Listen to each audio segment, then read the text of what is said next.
classmates and I were in high school, elementary school. We used to, when we get a substitute teacher, torture her a little bit. And this wasn't nice, but we did it. Today we're going to be looking at a different type of substitution. My name is Paul Pasulka, Ivy Masters Learning Center and ivymasters.com. Today we're looking at Test 1, Section 1, Number 2, which reads, if y equals kx, k is a constant, y equals 24, when x equals 6, what's the value of y when x equals 5?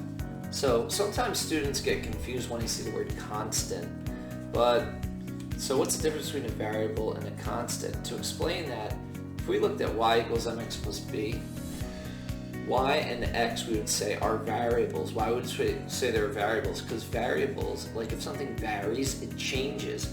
And if you're along the line, your x and y is different here than it is here than it is there.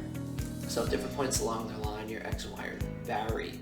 But in a line, slope is constant. So your m is called a constant. And there's only one y-intercept for a line, which does not change. So that's constant also.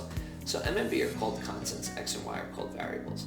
Now, if we're solving, then if we put numbers in for y, m, and x and solve for b, we would follow the same mathematical rules to solve for b, that constant, as we would to solve for a variable. If we plugged in numbers for m, x, and b and solved for y, we'd be solving for a variable.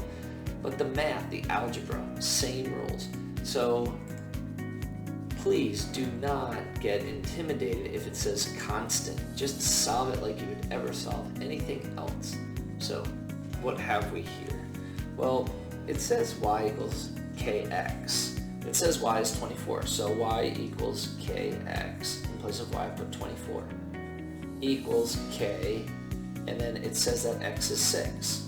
So in place of x, I put 6. So you guys are used to seeing it like this, 24 equals 6k. And then what do? You divide by 6. You divide by 6. This cancels, and once you reduce, you find that k equals 4. Cool. Now, usually they'll put 4 as an answer choice. It's nice that they did not, because you know you're not done or that you made a mistake, and as it turns out, we did not make a mistake, we're just not done. So we need the value of y when x equals 5. What we're going to actually have to do is plug back in. So we've got y equals kx. It's asking what's the value of y.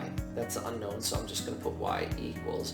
Now we know that our k is 4, so in place of k I put 4. And then it says when x is 5, so in place of x I put 5. And y equals 4 times 5, so y equals 20. C is your answer. And thank you for joining us today. If you like this video, click like.